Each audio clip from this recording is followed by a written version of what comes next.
ನನ್ನ ಪ್ರೀತಿಯ ಸ್ಪರ್ಧಾ ಮಿತ್ರರಿಗೆ ನಿಮ್ಮ D K study group YouTube ಚಾನಲ್ಗೆ ಸ್ವಾಗತ. ಸ್ನೇಹಿತರೆ, ಈಗಾಗಲೇ ನಾವು 1000 ಜಿ ಕೆ ಪ್ರಶ್ನೆಗಳ ಅಂದರೆ ಈಗಾಗಲೇ ಪ್ರಶ್ನೆ ಪತ್ರಿಕೆಯಲ್ಲಿ ಕೇಳಿರುವಂಥ ಒಂದು ಪ್ರಮುಖ ಪ್ರಶ್ನೆಗಳನ್ನು ಕುರಿತು 1000 ಪ್ರಶ್ನೆಗಳ ಒಂದು ವಿಡಿಯೋ ಸರಣಿಯನ್ನು ಪ್ರಾರಂಭ ಮಾಡಿದ್ದೇವೆ. ಸ್ನೇಹಿತರೆ, ದಿನಾಲು 20 ಕ್ವಶನ್ ಅಂತೇಳಿ ಟಾರ್ಗೆಟ್ ಮಾಡಿವಿ. ಎಷ್ಟು ದಿನ? ಒಂದು 50 ದಿನ ಅಂದರೆ ಎಷ್ಟಾಗುತ್ತೆ ಕ್ವಶನು? ಹೆಚ್ಚು ಕಡಿಮೆ 1000 ಪ್ರಶ್ನೆಗಳಾಗುತ್ತೆ ಸ್ನೇಹಿತರೆ. ಈ ಪ್ರಶ್ನೆಗಳ ಜೊತೆಗೆ ಇನ್ನೂ ಹೆಚ್ಚಿನ ಮಾಹಿತಿ ಅವು ಕೂಡ ಪ್ರಶ್ನೆ ಕೇಳಿರ್ತಾನೆ. ಹೀಗಾಗಿ ಸುಮಾರು 1000 ಪ್ರಶ್ನೆಗಳ ಜೊತೆಗೆ ಇನ್ನಷ್ಟು ಮಾಹಿತಿ ಸೇರಿ ಒಂದು 2,000 to 3,000 ಪ್ರಶ್ನೆಗಳಾಗುವ ಸಾಧ್ಯತೆ ಇದೆ ಸ್ನೇಹಿತರೆ. ಈಗಾಗಲೇ 6 ವಿಡಿಯೋಗಳನ್ನು ಕಂಪ್ಲೀಟ್ ಮಾಡಿವಿ. ಅಂದರೆ ಹೆಚ್ಚು ಕಡಿಮೆ 120 ಕ್ವಶನ್ ಕಂಪ್ಲೀಟ್ ಆಗಿವೆ ಸ್ನೇಹಿತರೆ. ಇವತ್ತಿನ ದಿವಸ ನಾವು ಒಂದು 7ನೇ ವಿಡಿಯೋನ ಪ್ರಾರಂಭ ಮಾಡ್ತಾಯಿದ್ದೇವೆ ಸ್ನೇಹಿತರೆ. ವಿಡಿಯೋನ ಕೊನೆ ತನಕ ನೋಡಿರಿ, ಯಾಕಂದರೆ ಎಲ್ಲ ಪ್ರಶ್ನೆಗಳು ಮುಂಬರುವ ಪರೀಕ್ಷೆಗಳಿಗೆ ಕೇಳುವ ಸಾಧ್ಯತೆ ಇದೆ. ಹಿಂದಿನ ಪರೀಕ್ಷೆಗಳಲ್ಲೂ ಕೂಡ ಈ ಪ್ರಶ್ನೆಗಳು ಕೇಳಿದ್ದಾನೆ. ಹಾಗಾಗಿ ವಿಡಿಯೋನ ಕೊನೆ ತನಕ ನೋಡಿರಿ. ವಿಡಿಯೋ ಏನಾದರೂ ಇಷ್ಟವಾದರೆ ನಮ್ಮ ಚಾನಲನ್ನು ಸಬ್ಸ್ಕ್ರೈಬ್ ಮಾಡಿ ಮತ್ತು ನಿಮ್ಮ ಸ್ನೇಹಿತರು ಯಾರಾದರೂ ಈ ಸ್ಪರ್ಧಾತ್ಮಕ ಪರೀಕ್ಷೆಗೆ ಓದ್ತಾ ಇದ್ದರೆ ಅವರಿಗೂ ಕೂಡ ನಮ್ಮ ಚಾನಲ್ ವಿಡಿಯೋನ ಶೇರ್ ಮಾಡಿರಿ, ಸಬ್ಸ್ಕ್ರೈಬ್ ಮಾಡಿ ನಮ್ಮನ್ನು ಪ್ರೋತ್ಸಾಹ ಮಾಡಿರಿ. ಹಾಗಾದ್ರೆ ಮೊದಲನೇ ಪ್ರಶ್ನೆ ಏನು ಕೇಳಿದಾನಪ್ಪ ನೋಡೋದಾದ್ರೆ, GST ಸಭೆಯ ಅಧ್ಯಕ್ಷರು ಯಾರಾಗಿರುತ್ತಾರೆ? GST ಸಭೆಯ ಅಧ್ಯಕ್ಷರು ಯಾರಾಗಿರುತ್ತಾರೆ ಒಂದು ಪ್ರಶ್ನೆ ಕೇಳಿದ್ದಾನೆ ಸ್ನೇಹಿತರೆ. ಮೋಸ್ಟ್ ಎಕ್ಸ್ಪೆಕ್ಟೆಡ್ ಕ್ವಶನ್ ಕೂಡ ಹೌದು. ಒಂದು 4 ಆಪ್ಷನ್ ಕೊಟ್ಟಿದ್ದಾನೆ ನೋಡಿ. ವಾಣಿಜ್ಯ ಸಚಿವರು, ಕೈಗಾರಿಕೆ ಸಚಿವ, ಪ್ರಧಾನಮಂತ್ರಿ, ಕೇಂದ್ರ ಹಣಕಾಸು ಸಚಿವತೆ ಒಂದು 4 ಆಪ್ಷನ್ ಕೊಟ್ಟಿದ್ದಾನೆ. ಯಾವುದು ಸರಿ ಉತ್ತರ ಇರ್ಬೋದು ಅಂದ್ರೆ ಅದು ಆಪ್ಷನ್ ಡಿ ಇದೆಯಲ್ಲ, ಕೇಂದ್ರ ಹಣಕಾಸು ಸಚಿವ. ಕೇಂದ್ರ ಹಣಕಾಸು ಸಚಿವರು ಏನಾಗಿರ್ತಾರಪ್ಪ ಅಂದ್ರೆ ಇಲ್ಲಿ ನಮ್ಮ GST ಸಭೆಯ ಅಧ್ಯಕ್ಷರಾಗಿ ಒಂದು ಪದ ನಿಮಿತ್ತ ಯಾವಾಗಲೂ ಅವರೇ ಇರ್ತಾರೆ. ಹಣಕಾಸು ಸಚಿವರೇ ಒಂದು GST ಸಭೆಯ ಅಧ್ಯಕ್ಷರಾಗಿ ಒಂದು ಇರ್ತಾರೆ ಅಂತ ನಾವು ಹೇಳ್ತೀವಿ. ಹಾಗಾದರೆ ಏನಪ್ಪ ಇದು GST? ಇದನ್ನು ವಿಸ್ತರಿಸಿ ಬರೆಯಲು ಕೂಡ ಕ್ವಶನ್ ಕೇಳಿದ್ದಾನೆ. GST ಅಂದರೆ goods and service tax. GST goods and service tax ಅಂತ ಕರಿತೀವಿ. ಇದು ಒಂದು ಪರೋಕ್ಷ ತೆರಿಗೆಯಾಗಿದೆ. ಅಂದರೆ ನಮ್ಮಲ್ಲಿ ತೆರಿಗೆಗಳು 2 ರೀತಿ ಬರ್ತವೆ, ಒಂದು ಪ್ರತ್ಯಕ್ಷ, ಇನ್ನೊಂದು ಪರೋಕ್ಷ ತೆರಿಗೆ. ಬಟ್ ಕ್ವಶನ್ ಕೇಳ್ಬೋದು, GST ಒಂದು ಯಾವ ತೆರಿಗೆ ಅಂದ್ರೆ ಅದು ಪರೋಕ್ಷ ತೆರಿಗೆಯಾಗಿದೆ. ಹಾಗಾದರೆ GST ಜಾರಿಗೆ ಬಂದ ದಿನಾಂಕ.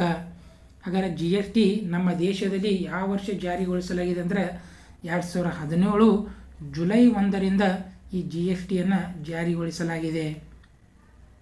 ಹಾಗಾದರೆ GSTನ ಸಂವಿಧಾನದ 101ನೇ ತಿದ್ದುಪಡಿಯಾಗಿದೆ. ಅಂದರೆ ಸಂವಿಧಾನದಲ್ಲಿ ತಿದ್ದುಪಡಿ ಮಾಡಬೇಕಾಗಿತ್ತು ಈ GSTನ ಜಾರಿಗೊಳಿಸ್ಬೇಕಂದ್ರೆ. ಹಾಗಾದರೆ ಎಷ್ಟನೇದು? 101ನೇ ತಿದ್ದುಪಡಿ ಮಾಡುವ ಮೂಲಕ ಈ ದೇಶದಲ್ಲಿ GSTನ ಜಾರಿಗೊಳಿಸಿದ್ದೇವೆ. ಮುಂದಿನ ಪ್ರಶ್ನೆ, ಭಾರತ ಸಂವಿಧಾನದ ಯಾವ ವಿಧಿಯು ಅಸ್ಪೃಶ್ಯತೆಯನ್ನು ರದ್ದುಗೊಳಿಸುತ್ತದೆ? ಅಂದರೆ ಅನ್ಟಚಬಿಲಿಟಿ ಅಂತ ಕರಿತೇವೆ ಸ್ನೇಹಿತರೆ. ಅಸ್ಪೃಶ್ಯತೆ ಆಚರಣೆ ಇನ್ನೂ ಕೂಡ ಕೆಲವು ಹಳ್ಳಿಗಳಲ್ಲಿ, ಈ ದೇಶ ಸಂವಿಧಾನ ಬಂದು ಇಷ್ಟು ವರ್ಷ ಆದರೂ ಕೂಡ, ಸ್ವಾತಂತ್ರ್ಯ ಸಿಕ್ಕರೂ ಕೂಡ ಇನ್ನೂ ಕೂಡ ಇದೆ. ಬಟ್ ಸಂವಿಧಾನದಲ್ಲಿ ಒಂದು ವಿಧಿ ಸೇರಿಸಿದ್ದಾರೆ, ಅಸ್ಪೃಶ್ಯತೆ ಆಚರಣೆ ನಿಷೇಧ ಮತ್ತು ಶಿಕ್ಷಾರ್ಹ ಅಪರಾಧ ಅಂತ ಕರೀತಾರೆ ಸ್ನೇಹಿತರೆ. ಎಷ್ಟನೇ ವಿಧಿಯಲ್ಲಿ ಈ ಮಾಹಿತಿಯನ್ನು ಕೊಟ್ಟರಂತ ಕೇಳಿದ್ದಾನೆ. ಆಪ್ಷನ್ ಬಿ ಇದೆಯಲ್ಲ, ವಿಧಿ 17. ಈ ಕ್ವಶನ್ ಅಂತರೂ ನಮ್ಮ ಕೇಂದ್ರ ಸರ್ಕಾರ ಆಗಿರ್ಬೋದು, ರಾಜ್ಯ ಸರ್ಕಾರ ಆಗಿರ್ಬೋದು, ಎಲ್ಲ ಪರೀಕ್ಷೆಗಳಲ್ಲಿ ಆಲ್ರೆಡಿ ಒಂದು 5 ಸಲ ಬಂದು ಹೋಗಿದೆ ಸ್ನೇಹಿತರೆ. ಹಾಗಾಗಿ ಇದನ್ನು ನೆನಪಿಡಲೇಬೇಕು ನಾವು. ವಿಧಿ 17 ಏನು, ಯಾವುದ್ರ ಬಗ್ಗೆ ಮಾಹಿತಿ? ಅಸ್ಪೃಶ್ಯತೆ ಆಚರಣೆ ನಿಷೇಧ ಕುರಿತು ತಿಳಿಸುತ್ತದೆ. ಇನ್ನು ಸಂವಿಧಾನದ ಇನ್ನೂ ಕೆಲವೊಂದಿಷ್ಟು ಪ್ರಮುಖ ವಿಧಿಗಳು ನೋಡೋದಾದ್ರೆ, ವಿಧಿ 14 ಯಾವನ ಬಗ್ಗೆ ಹೇಳ್ತದೆ? ಕಾನೂನಿನ ಮುಂದೆ ಸಮಾನತೆ. ಅಂದರೆ ಈ ದೇಶದ ಕಾನೂನಿನ ಮುಂದೆ ಎಲ್ಲರೂ ಸಮಾನರಂತೇಳಿ ಈ 14ನೇ ವಿಧಿ ಹೇಳುತ್ತದೆ. ಇನ್ನು ವಿಧಿ 15 ಏನು ಹೇಳ್ತಪ್ಪ ಅಂದ್ರೆ, ತಾರತಮ್ಯ ಮಾಡುವಂತಿಲ್ಲ. ಅಂದರೆ ಭೇದ ಭಾವ ಮಾಡುವಂತಿಲ್ಲ. ಆ ಧರ್ಮದವರು ಶ್ರೇಷ್ಠ, ಈ ಧರ್ಮದವರು ಕನಿಷ್ಠ, ಹೆಣ್ಣು ಶ್ರೇಷ್ಠ, ಗಂಡು ಶ್ರೇಷ್ಠ, ಈ ರೀತಿ ಯಾವುದೇ ಒಂದು 5 ವಿಷಯಗಳು ಹೇಳಿದ್ದಾರೆ. ಧರ್ಮ, ಜನಾಂಗ, ಜಾತಿ, ಲಿಂಗ ಇವನ್ನು ಆಧಾರವಾಗಿ ಇಟ್ಟುಕೊಂಡು ತಾರತಮ್ಯ ಭೇದ ಭಾವ ಮಾಡುವಂತಿಲ್ಲ. ವಿಧಿ 16 ಸಾರ್ವಜನಿಕ ಉದ್ಯೋಗದಲ್ಲಿ ಸಮಾನ ಅವಕಾಶ ಕೊಡಿರುತ್ತೆ. ವಿಧಿ 16 ಹೇಳ್ತದೆ.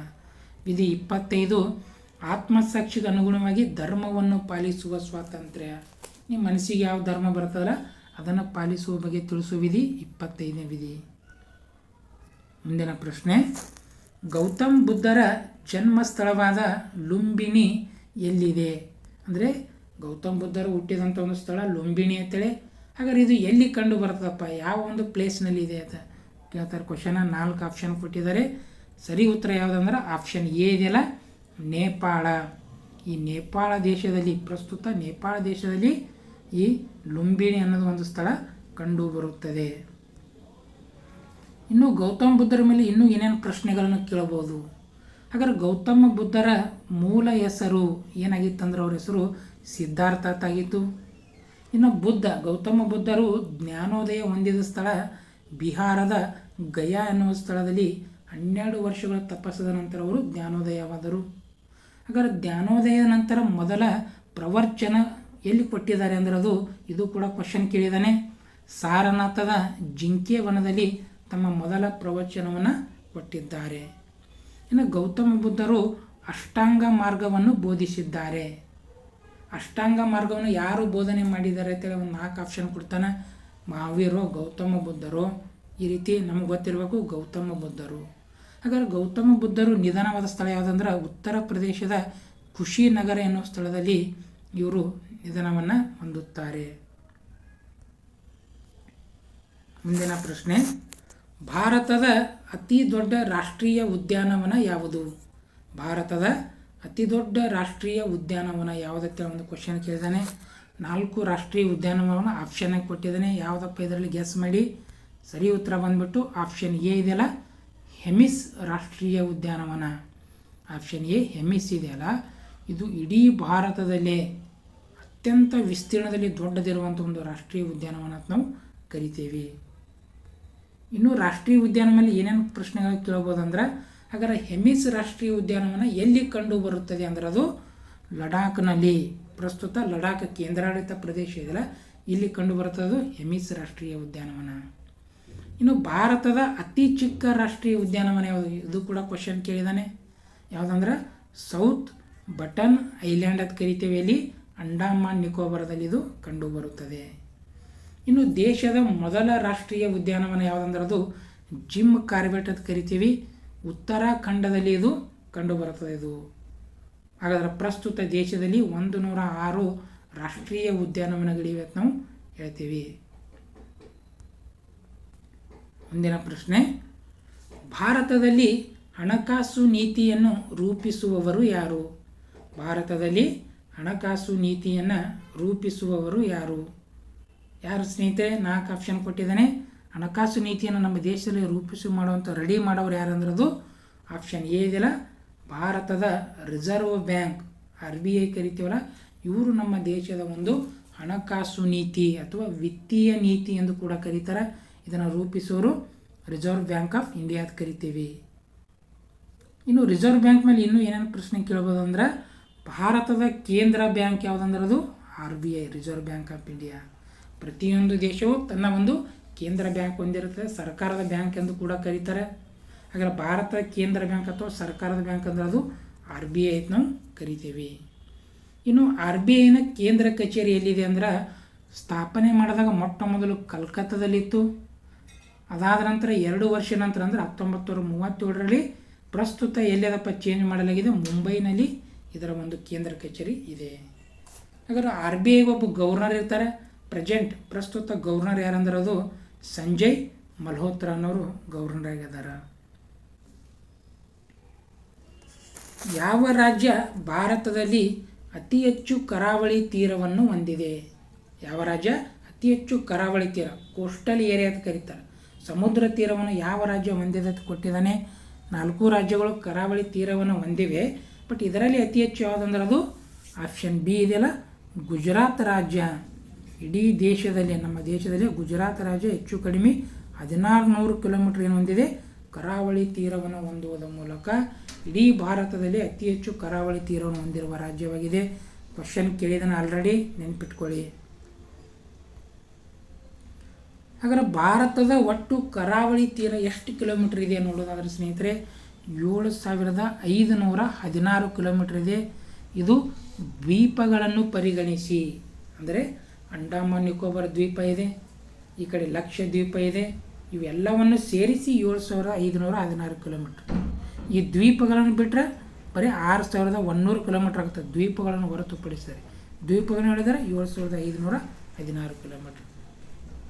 ಇನ್ನು ಅತಿ ಕಡಿಮೆ ಕರಾವಳಿ ತೀರ ಹೊಂದಿರುವ ರಾಜ್ಯ ಯಾವುದಂದರೆ ಇಡೀ ದೇಶದಲ್ಲಿ ಅದು ಗೋವಾ ರಾಜ್ಯ ಅತಿ ಕಡಿಮೆ ಕರಾವಳಿ ತೀರ ಹೊಂದಿದೆ.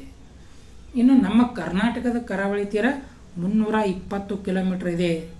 ಕಾರವಾರದಿಂದ ಪ್ರಾರಂಭವಾಗಿ ಇಲ್ಲಿ ಮಂಗಳೂರಿನವರೆಗೆ 320 ಕಿಲೋಮೀಟ್ರ್ ಕರಾವಳಿ ತೀರ ಹೊಂದಿದ್ದೇವೆ. ಇನ್ನು ಜಗತ್ತಿನಲ್ಲಿ ಅತಿ ಉದ್ದದ ಕರಾವಳಿ ತೀರ ಹೊಂದಿರುವಂಥ ಒಂದು ದೇಶ ಯಾವುದಂದ್ರೆ ಅದು ಕೆನಡಾ ದೇಶ. ಇಡೀ ಜಗತ್ತಿನಲ್ಲಿ ಅತ್ಯಂತ ಉದ್ದವಾದ ಕರಾವಳಿ ತೀರ ಹೊಂದಿದೆ. ಮುಂದಿನ ಪ್ರಶ್ನೆ, ಯಾರ ಜನ್ಮದಿನವನ್ನು ರಾಷ್ಟ್ರೀಯ ಇಂಜಿನಿಯರ್ ದಿನ ಎಂದು ಆಚರಿಸಲಾಗುತ್ತದೆ? ಅಂದರೆ ಒಬ್ಬ ಮಹಾನ್ ವ್ಯಕ್ತಿಯ ದಿನ ನಾವು ರಾಷ್ಟ್ರೀಯ ಇಂಜಿನಿಯರ್ ದಿನ ಅಂತ ಆಚರಣೆ ಮಾಡ್ತೀವಿ. ಅದು ಯಾರ ಜನ್ಮ ದಿನಾಚರಣೆ ಅಂತಂದ್ರೆ 4 ಆಪ್ಷನ್ ಕೊಟ್ಟಿದ್ದಾನೆ. ಸರಿ ಉತ್ತರ ಆಪ್ಷನ್ ಸಿ ಇದೆಯಲ್ಲ, ಸರ್ ಎಂ ವಿಶ್ವೇಶ್ವರಯ್ಯನವರ. ಏನು ಕರ್ನಾಟಕದ ಮೂಲದವರಾದಂಥ ಸರ್ ಎಂ ವಿಶ್ವೇಶ್ವರಯ್ಯನವರ ಜನ್ಮದಿನವನ್ನು ಯಾವಾಗಿದು ಸೆಪ್ಟೆಂಬರ್ 15 ಇದೆ. ಇವರ ಜನ್ಮದಿನವನ್ನು ರಾಷ್ಟ್ರೀಯ ಇಂಜಿನಿಯರ್ ದಿನ ಅಂತ ನಾವು ಆಚರಣೆ ಮಾಡ್ತೀವಿ. ಇವರು ದೇಶದ ಪ್ರಮುಖ KRS ಅಣೆಕಟ್ಟಿದೆ ನಮ್ಮ ರಾಜ್ಯದಲ್ಲಿದೆ, ಅದನ್ನು ಕೂಡ ಒಂದು ಇಂಜಿನಿಯರ್ ಯಾರಂದ್ರೆ ಇವರೇ ಸರ್ ಎಂ ವಿಶ್ವೇಶ್ವರಯ್ಯನವರು. ಇನ್ನು ಪ್ರಮುಖ ದಿನಾಚರಣೆ ನೋಡೋದಾದ್ರೆ ಜನವರಿ 12 ಏನೇಳಿ ರಾಷ್ಟ್ರೀಯ ಯುವಕರ ದಿನ ಅಂತ ಆಚರಣೆ ಮಾಡ್ತೀವಿ. ಇದು ಯಾರ ಜನ್ಮದಿನ? ಸ್ವಾಮಿ ವಿವೇಕಾನಂದರ ಜನ್ಮದಿನ. ಇನ್ನು ಸೆಪ್ಟೆಂಬರ್ 5 ರಾಷ್ಟ್ರೀಯ ಶಿಕ್ಷಕರ ದಿನಾಚರಣೆ ಆಚರಣೆ ಮಾಡ್ತೀವಿ. ಇದು ಯಾರ ಜನ್ಮದಿನ? ಡಾಕ್ಟರ್ ಸರ್ವಪಲ್ಲಿ ರಾಧಾಕೃಷ್ಣರ ಜನ್ಮದಿನ. ಇನ್ನು ನವೆಂಬರ್ 14 ಮಕ್ಕಳ ದಿನಾಚರಣೆ ಅಂತ ಆಚರಣೆ ಮಾಡ್ತೀವಿ. ಇದು ಯಾರ ಜನ್ಮದಿನ? ಜವಾಹರ್ಲಾಲ್ ನೆಹರು ಅವರ ಜನ್ಮದಿನ. ಮುಂದಿನ ಪ್ರಶ್ನೆ, ಗಾಂಧೀಜಿಯವರು ಭಾಗವಹಿಸಿದ ಮೊಟ್ಟ ಮೊದಲ ಸತ್ಯಾಗ್ರಹ ಯಾವುದು?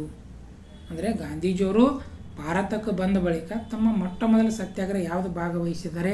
4 ಆಪ್ಷನ್ ಕೊಟ್ಟಿದ್ದಾರೆ. 4 ಗಾಂಧೀಜಿಯವರು ಮಾಡಿದ ಸತ್ಯಾಗ್ರಹವಾಗಿದೆ. ಬಟ್ ಇದರಲ್ಲಿ ಮೊದಲು ಯಾವುದಪ್ಪ ಅಂದ್ರೆ ಅದು ಆಪ್ಷನ್ ಡಿ ಇದೆಯಲ್ಲ, ಚಂಪಾರಣ್ಯ ಚಳುವಳಿ. 1917ರಲ್ಲಿ ಗಾಂಧೀಜಿಯವರು ಭಾರತದಲ್ಲಿ ಮೊಟ್ಟ ಮೊದಲ ಸತ್ಯಾಗ್ರಹ ಮಾಡ್ತಾಯಿರೋದು ಚಂಪಾರಣ್ಯ ಚಳವಳಿಯಲ್ಲಿ ಬಿಹಾರ ರಾಜ್ಯದಲ್ಲಿ ಕಂಡುಬರುತ್ತದೆ. ಹಾಗಾದ್ರೆ ಗಾಂಧೀಜಿಯವರ ಬಗ್ಗೆ ಇನ್ನೂ ಪ್ರಶ್ನೆಗಳು ಏನನ್ನು ಕೇಳ್ಬೋದಂದ್ರೆ, ಗಾಂಧೀಜಿಯವರು ಮಾಡಿದ ಮೊದಲ ಉಪವಾಸ ಸತ್ಯಾಗ್ರಹ ಯಾವುದಂತ ಕೇಳ್ತಾನೆ ಸ್ನೇಹಿತರೆ. ಅಹಮದಾಬಾದ್ ಸತ್ಯಾಗ್ರಹ 1918ರಲ್ಲಿ. ಇನ್ನು ಅಸಹಕಾರ ಚಳವಳಿ ಆರಂಭ 1920ರಲ್ಲಿ ಪ್ರಾರಂಭ ಮಾಡಿದ್ದಾರೆ. ದಂಡಿ ಸತ್ಯಾಗ್ರಹ ಕೂಡ ಮಾಡಿದ್ದಾರೆ, ಅದು ಕೂಡ ಆರಂಭ ಆಗೋದು 1930ರಲ್ಲಿ. ಇನ್ನು ಕ್ವಿಟ್ ಇಂಡಿಯಾ ಚಳವಳಿ, ಭಾರತ ಬಿಟ್ಟು ತೊಲಗಿ ತದೊಂದು ಚಳವಳಿ ಮಾಡ್ಯಾರ 1942ರಲ್ಲಿ ಅಂತ ಹೇಳ್ತೀವಿ. ಮುಂದಿನ ಪ್ರಶ್ನೆ, ಈ ಕೆಳಗಿನ ಯಾವ ಕ್ಷೇತ್ರಗಳಲ್ಲಿ ಧನ್ವಂತರಿ ಪ್ರಶಸ್ತಿ ಕೊಡಲಾಗುತ್ತದೆ? ಅಂದರೆ ಧನ್ವಂತರಿ ಅಂತ ಒಂದು ಪ್ರಶಸ್ತಿ ಕೊಡ್ತಾರೆ. ಅಂದರೆ ಯಾವ ಕ್ಷೇತ್ರದಲ್ಲಿ ಸಾಧನೆ ಮಾಡಿದವರು ಇದು ಕ್ವಶನ್ ಕೇಳಿದ್ದಾನೆ. 4 ಆಪ್ಷನ್ ಕೊಟ್ಟಿದ್ದಾನೆ. ಸರಿ ಉತ್ತರ ಯಾವುದು? ಆಪ್ಷನ್ ಬಿ ಇದೆಯಲ್ಲ, ಔಷಧ ಕ್ಷೇತ್ರ. ಔಷಧ ಕ್ಷೇತ್ರಗಳಲ್ಲಿ ಒಂದು ಸಾಧನೆ ಮಾಡಿದಂಥವರಿಗೆ ನಾವು ಧನ್ವಂತರಿ ಪ್ರಶಸ್ತಿಯನ್ನು ಕೊಡ್ತೀವಿ. ಹಾಗಾದರೆ ವಿವಿಧ ಕ್ಷೇತ್ರ ನೀಡುವ ಪ್ರಮುಖ ಪ್ರಶಸ್ತಿ ನೋಡೋದಾದ್ರೆ ಜ್ಞಾನಪೀಠ ಅಂತ ಒಂದು ಪ್ರಶಸ್ತಿ ಕೊಡ್ತೀವಿ. ಯಾವ ಕ್ಷೇತ್ರ ಸಾಧನೆ ಮಾಡಿದವರಿಗೆ? ಸಾಹಿತ್ಯ ಕ್ಷೇತ್ರದಲ್ಲಿ. ಶಾಸ್ತ್ರ ಪ್ರಶಸ್ತಿ ಅಂತ ಕೊಡ್ತೀವಿ, ಗಣಿತ ಕ್ಷೇತ್ರದಲ್ಲಿ ಸಾಧನೆ ಮಾಡಿದವರಿಗೆ. ಶಾಂತಿ ಸ್ವರೂಪ ಭಟ್ನಾಗರ್ ಪ್ರಶಸ್ತಿ ವಿಜ್ಞಾನ ಕ್ಷೇತ್ರದಲ್ಲಿ. ಬೂಕರ್ ಪ್ರಶಸ್ತಿ ಕೊಡ್ತಾರೆ ಸಾಹಿತ್ಯ ಕ್ಷೇತ್ರದಲ್ಲಿ. ಇವುಗಳ ಮೇಲೂ ಕೂಡ ಒಂದು ಪ್ರಶ್ನೆ ಗ್ಯಾರಂಟಿ ಇರ್ತದೆ ಸ್ನೇಹಿತರೆ, ನೋಡಬೇಕು. ಮುಂದಿನ ಪ್ರಶ್ನೆ, ವಿದೇಶಿ ವಿಶ್ವವಿದ್ಯಾಲಯದಿಂದ ಅರ್ಥಶಾಸ್ತ್ರದಲ್ಲಿ ಡಾಕ್ಟರೇಟ್ ಪದವಿ ಪಡೆದ ಮೊದಲ ಭಾರತೀಯ ಯಾರು? ಅಂದರೆ ವಿದೇಶಿ ಹೊರದೇಶದಲ್ಲಿ ಒಂದು ಯೂನಿವರ್ಸಿಟಿಯಲ್ಲಿ ಅರ್ಥಶಾಸ್ತ್ರ ಎಕನಾಮಿಕ್ಸದಲ್ಲಿ ಫಸ್ಟ್ ಟೈಮ್ ಒಂದು ಡಿಗ್ರಿಯನ್ನು ಪಡೆದಂಥ ಮೊದಲ ಭಾರತೀಯ ಯಾರತ್ತು ಕ್ವಶನ್ ಕೇಳಿದ್ದಾನೆ. 4 ಜನ ಭಾರತದ ಶ್ರೇಷ್ಠ ವ್ಯಕ್ತಿಗಳಿಗೆ ಕೊಟ್ಟಿದ್ದಾರೆ. ಬಟ್ ಯಾರು ಸರಿ ಉತ್ತರ ಅಂದ್ರದು ಆಪ್ಷನ್ ಬಿ ಇದೆಯಲ್ಲ, ಡಾಕ್ಟರ್ BR ಅಂಬೇಡ್ಕರ್ ಅವರು. ಮೊಟ್ಟ ಮೊದಲ ಬಾರಿಗೆ ವಿದೇಶದಲ್ಲಿ ಅರ್ಥಶಾಸ್ತ್ರದಲ್ಲಿ ಡಾಕ್ಟರೇಟ್ ಪದವಿ ಪಡೆದಂಥ ಮೊಟ್ಟ ಮೊದಲ ಭಾರತೀಯರಾಗಿದೆ ಯಾರು? ಡಾಕ್ಟರ್ BR ಅಂಬೇಡ್ಕರ್ ಅವರು. ಇನ್ನು ಅಂಬೇಡ್ಕರ್ ಅವರನ್ನೇ ಮೇಲೆ ಏನೇನು ಕ್ವಶನ್ ಕೇಳ್ಬೋದಂದ್ರೆ, ಅಂಬೇಡ್ಕರ್ ಅವರನ್ನು ಸಂವಿಧಾನದ ಪಿತಾಮಹ ಅಂತ ಕರಿತೀವಿ, ಸಂವಿಧಾನದ ಶಿಲ್ಪಿ ಅಂತ ಕರಿತೀವಿ, ಆಧುನಿಕ ಮನು ಎಂದು ಕೂಡ ಕರೆಯುತ್ತಾರೆ. ಇನ್ನು ಸಂವಿಧಾನದ ಕರಡು ಸಮಿತಿಯ ಅಧ್ಯಕ್ಷರು ಯಾರಾಗಿದ್ದಾರೆ ಅನ್ನೋದು ವೆರಿ ಇಂಪಾರ್ಟೆಂಟ್ ಸಮಿತಿ. ಅದರ ಅಧ್ಯಕ್ಷರು ಕೂಡ ಯಾರಾಗಿದ್ದರು? ಡಾಕ್ಟರ್ BR ಅಂಬೇಡ್ಕರ್ ಅವರು. ಈ ದೇಶದ ಮೊಟ್ಟ ಮೊದಲ ಒಂದು ಸಚಿವ ಸಂಪುಟದಲ್ಲಿ ಕಾನೂನು ಸಚಿವರಾಗಿ, ದೇಶದ ಮೊದಲ ಕಾನೂನು ಸಚಿವರಾಗಿ ಕೂಡ ಕೆಲಸ ಮಾಡಿದ್ದಾರೆ. ಯಾರು? ಡಾಕ್ಟರ್ BR ಅಂಬೇಡ್ಕರ್ ಅವರು. ಸ್ನೇಹಿತರೆ, ಇದು ಪ್ರಮುಖವಾಗಿ ಕೇಳಿರುವಂಥ ಒಂದಿಷ್ಟು ಪ್ರಶ್ನೆಗಳ ಒಂದು ಡಿಸ್ಕಸ್ ಮಾಡಿ ಒಂದು ವಿಡಿಯೋ ಮಾಡಿವ. ಸ್ನೇಹಿತರೆ, ನಿಮ್ಮ ವಿಡಿಯೋ ಏನಾದರೂ ಇಷ್ಟ ಆದರೆ ಲೈಕ್ ಮಾಡಿರಿ, ಕಮೆಂಟ್ ಮಾಡಿರಿ. ಇನ್ನೂ ಯಾವುದ್ರ ಬಗ್ಗೆ ವಿಡಿಯೋ ಮಾಡಬೇಕಂತೆ ಕಮೆಂಟ್ ಮುಖಾಂತರ ತಿಳಿಸರೆ ನಮಗೂ ಕೂಡ ಒಂದು ಪ್ರೋತ್ಸಾಹ ಕೊಟ್ಟಂಗಾಗುತ್ತೆ. ಸ್ನೇಹಿತರೆ, ಧನ್ಯವಾದಗಳು.